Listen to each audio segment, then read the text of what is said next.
अगर आसमां तक मेरे हाथ जाते तो कदमों में तेरे सितारे बिछाते, कहीं दूर परियों के नगरी में चल के वहीं प्यार का आसिया हम बनाते। अगर आसमां तक मेरे हाथ जाते तो कदमों में तेरे सितारे बिछाते। सर विद्यार्थी भाइ बहिनीहरुमा नमस्कार। आज म तपाईहरुको लागि कक्षा 11 को चैप्टर 7 क्याश बुक को क्वेश्चन नम्बर 7 ने लिएर आएको छु। अब यहाँ यो अस्मिता प्रकाशनको बुक हो, पेज नम्बर 163 हो, 162 हो, 63 होइन, सरी कति हो, पेज नम्बर 162 हो। 7 नम्बरमा यहाँ क्वेशन दिएको छ, enter the following transaction in the cash book having cash and bank money. Cash र बैंक कलम भएको क्याश बुक के गर्नु छ, हामीलाई तयार गर्नु छ। अब यसमा क्वेशनहरु दिएको छ, माग 1, माग 2, माग 4, माग 8, माग 10, माग 15। सबभन्दा पहिला हामीले यसको के गर्नु पर्यो, फर्मेट तयार गर्नु पर्यो। यहाँ के हुन्छ, क्याश 7 नम्बर हो, कति नम्बर 7 नम्बर हो, cash book with cash and bank कलम हैन। अब यहाँ के हुन्छ हेर्नुस्, यहाँ हुन्छ डेट, यहाँ के हुन्छ पार्टिकुलर हुन्छ, यहाँ के हुन्छ एलएफ हुन्छ, यहाँ के हुन्छ क्याश, यहाँ के हुन्छ बैंक हुन्छ, त्यसपछि फेरि के हुन्छ यहाँ डेट, यहाँ के हुन्छ पार्टिकुलर्स हुन्छ, त्यसपछि के हुन्छ यहाँ क्याश बैंक एलएफ हुन्छ, क्याश बैंक हुन्छ, क्याश हुन्छ, यहाँ के हुन्छ बैंक हुन्छ। हेर्नु यहाँ क्याश लेख्नु भएको छ भने यहाँ पहिलो कलममा के हुनु पर्यो, क्याश लेख्नु पर्यो। अब यहाँ दोस्रो कलममा बैंक लेख्नु भएको छ भने यहाँ दोस्रो कलममा के हुनु पर्यो, बैंक हुनु पर्यो। यहाँ ध्यान दिनु पर्छ हैन। अब हाम्रो फर्मेट के भइहाल्यो, तयार भइसक्यो। अब यसको नियम त हामीलाई थाहा छ नि, के पैसा आउँछ, क्याश आउँछ बिजनेस एक्टिभिटीहरुबाट भने हामीले के गर्नु, डेबिटमा राख्नु पर्छ र क्याश गयो भने क्रेडिटमा। जस्तै बैंक इन्क्रिज भयो, बिजनेस एक्टिभिटीहरुबाट बैंक के हुन्छ बढ्छ भने के गर्ने, बैंक फन्डको डेबिटमा राख्ने, अनि बैंक के हुन्छ डिक्रिज हुन्छ घट्छ भने कहाँ राख्ने, क्रेडिटमा राख्ने। यदि एउटै ट्रान्ज्याक्सन एउटै कारोबार क्याश र बैंक दुवैलाई के गर्छ, इफेक्ट पार्छ भने त्यस्तो कारोबारलाई के भनिन्छ, कन्ट्रा इन्ट्री भनिन्छ र त्यो कन्ट्रा इन्ट्रीलाई के गरिन्छ, एलएफ मा सी ले जगाइन्छ हैन। बुझ्नु भयो। अब त्यसपछि यहाँ दिएको छ माग 1 मा क्याश इन ह्यान्ड 25000, त्यो के हुन्छ डेबिट ब्यालेन्स हुन्छ। यहाँ लेख्ने माग 1 टु हिल जाता हूं ना बैलेंस बीडी कति हजार 25000 कहाँ हुन्छ, क्याश मा हुन्छ। त्यस्तै माग 2 मा गुड सोल्ड फर क्याश 20000, सामान बेच्दाखेरि के हुन्छ, पैसा आउँछ कि जान्छ, आउँछ, पैसा के हुन्छ आउँछ भने क्याश आयो भने के गर्ने, डेबिटमा राख्दाखेरि के गर्नु पर्छ, पहिला उसको डेट लेख्ने 2 गते हो हैन, त्यसपछि 2 लेखेर अनि उसको अपोजिट शीर्षकको नाम लेख्ने पर्छ हैन।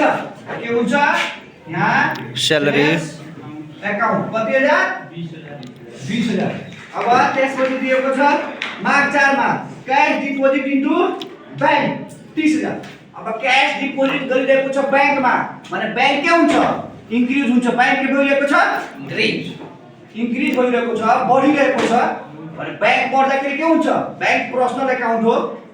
बैंकमा पैसा जम्मा गर्दाखेरि के हुन्छ, बैंकले रिसिभ गर्छ त्यो, र डेबिट पर्सनल अकाउन्टमा डेबिट के हुन्छ, रिसिभर हुन्छ। त्यसैले बैंक अकाउन्ट के हुन्छ, डेबिट हुन्छ र क्याश अकाउन्ट के हुन्छ, क्रेडिट हुन्छ। अब ब्याङ्क पनि आयो र क्यास पनि आयो एउटै कारोबारमा। भने मैले अघि नै भनेको थिएँ कि एउटै कारोबारमा यदि ब्याङ्क पनि आउँछ क्यास पनि आउँछ भने त्यसलाई के भनिन्छ? कन्ट्रा इन्ट्री भनिन्छ।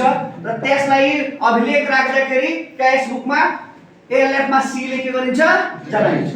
त पहिला यहाँ के हुन्छ? माग कति गते हो? 4 गते।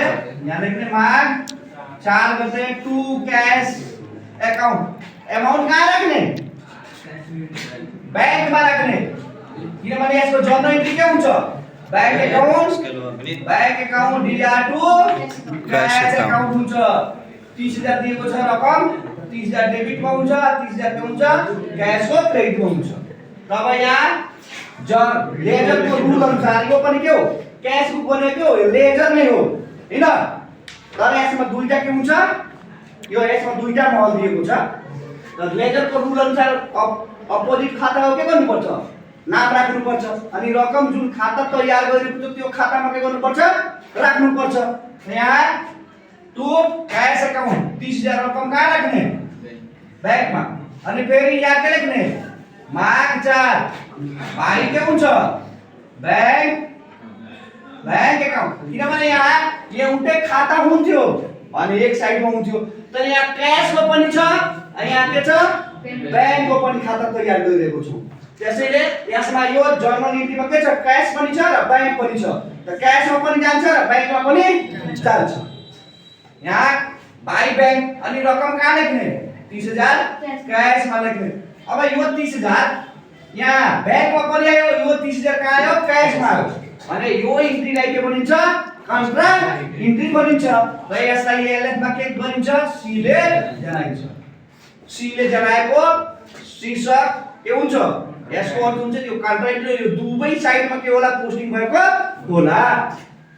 अब त्यसपछि दिएको छ माग 8 मा purchase goods worth Rs 10,000 and paid 60,000 in cash and balance through 6,000 in cash and balance through check।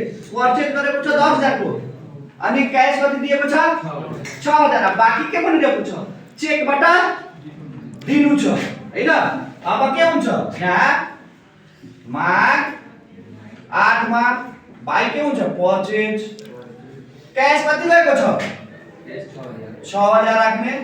अनि चेकबाट कति दिएको छ? 10,000 बाट 6,000 क्याश दियो भने 4,000 के गर्यो होला? चेक दिएको होला। यहाँ चेक केसँग सम्बन्धित हुन्छ? ब्याङ्कसँग सम्बन्धित हुन्छ।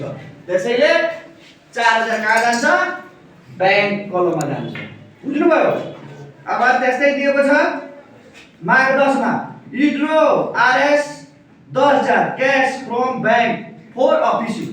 अफिस युजको लागि के गरेको छ? क्याश झिकेको छ। कहाँबाट? ब्याङ्कबाट झिकेको छ। हामी यो भन्दा अगाडि के हुन्छ? ब्याङ्कबाट दुई अवस्थामा के गरिन्छ? नगद झिकिन्छ। र अफिस कामको लागि एउटा के हुन्छ? पर्सनल प्राइभेट वा डोमेस्टिक कामको लागि हैन? त अफिस कामको लागि हामीले ब्याङ्कबाट रकम झिक्दाखेरि के हुन्छ? क्याश अकाउन्ट या टु ब्याङ्क अकाउन्ट हुन्छ। पर्सनल प्राइभेट र डोमेस्टिक कामको लागि यदि ब्याङ्कबाट रकम झिक्छ भने त्यो के हुन्छ? त्यसको जर्नल इन्ट्री ड्रोइङ अकाउन्ट या टु ब्याङ्क अकाउन्ट हुन्छ। के हुन्छ? ड्रोइङ अकाउन्ट या टु ब्याङ्क अकाउन्ट हुन्छ। त्यसको जर्नल इन्ट्री के हुन्छ? क्याश अकाउन्ट या टु ब्याङ्क अकाउन्ट हुन्छ हैन? अब यहाँ के हुन्छ? माग 10 टु के हुन्छ? ब्याङ्क अकाउन्ट हुन्छ हैन? अब यो पनि के हो? कन्ट्रा इन्ट्री हो। यहाँ के गर्ने? सी लेख्ने। अनि अमाउन्ट कहाँ लेख्ने? 10,000 कति झिकेको छ? 10,000 क्याश। 10,000 कहाँ लेख्ने? क्याशमा। क्याश आइरहेको छ। त्यसपछि यहाँ फेरि के लेख्ने? माग 10 बाइ क्याश। यहाँ के गर्ने? सी लेख्ने। अनि 10,000 कहाँ राख्ने? ब्याङ्कमा राख्ने। बुझ्नुभयो? अब त्यसपछि बनेको छ माग 15 salary paid by cheque 5,000। 5,000 salary के गरिएको छ? पेड गरिएको छ। केबाट? ब्याङ्कमा। अब चेकबाट गरिएको छ भने ब्याङ्कको माध्यमबाट गर्छ। त यहाँ के हुन्छ? माग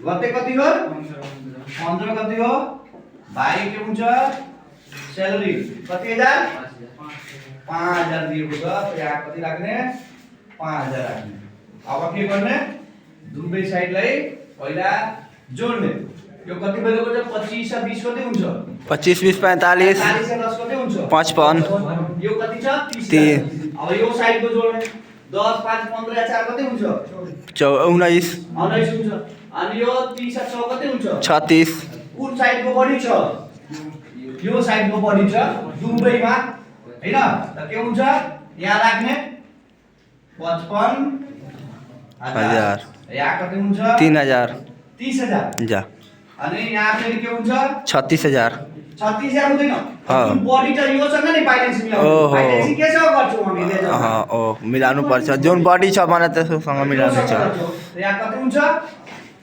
55,000 यहाँ कति हुन्छ यसो कति छ 30,000 छ यहाँ 30,000 राख्नु अब यो जोड्दाखेरि 55,000 पुगिरहेको छ हैन। पुगिरहेको छैन अनि यो जोड्दाखेरि 30,000 पनि पुगिरहेको छैन अब कति कम छ 25,000 यसमा यसमा 11,000 कम छ कति 11,000 यसमा कति कम 25,000 हाँ। 25,000 त 55,000 बाट 36,000 जान्छ जा 36,000 बा हमको 30 कति कम छ तो 20,000 ना 19 कति हजार 19 19,000 तो यहाँ के लेख्ने से जरूरत नहीं तो बाई बैलेंस एक कैश में कति आयो 19,000 बैंक में कति आयो 11,000 अब यसलाई के गर्नु पर्यो अर्को महिनामा त्यसलाई के गर्नु पर्यो ट्रान्सफर गर्नु पर्यो त्यो बैलेन्सलाई तो माग 31 यो होता है नेपालीमा त्यसले आल्या भनिन्छ के भनिन्छ आल्या आल्या अब यहाँ के हुन्छ माग 31 जाप